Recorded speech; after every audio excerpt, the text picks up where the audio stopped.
Isang mahalagang paalala habang tayo ay nabubuhay.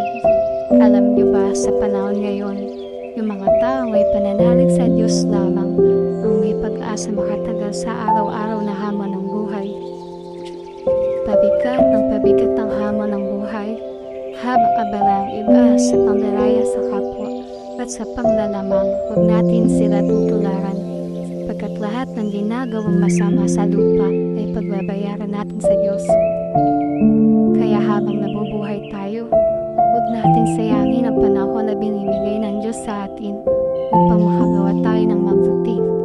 Dahil tayo humingi ng kapatawaran dahil sa ating paglisan sa mundo, hindi natin madadala ang kayamanan sa kabilang buhay. Ang tanging babaunin natin ay ang nagawa nating mabuti at masama at sa harap ng lumikha, hahatulan tayo. Patay kung ano ang nagawa natin noong nabubuhay pa tayo. Bawat buhay ay mahalaga. Hindi tayo dinala sa mundo ng walang dahilan. Ang Diyos ang nagdala sa atin, sa Kanya din tayo babalik. Kung ang hatos sa iyo sa kabilang buhay ay kalungkutan, kahit maubos pa ang ating luha, hindi natin maidiligtas ang ating sarili. Dahil sa paglalakbay natin sa mundo, lahat ng ating nagawang mabuti lamang ang may halaga at makakatulong sa ating mapayapang pagpapahinga.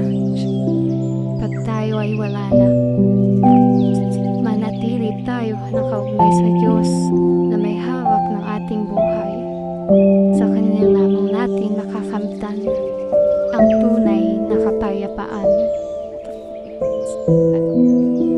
Marami na nagpatunay na may buhay pagkatapos ng kamatayan. Narito ang mga lista ng aklat. Life After Life ni Raymond Moody. Unang naging popular ang konsepto ng Tunnel of Light.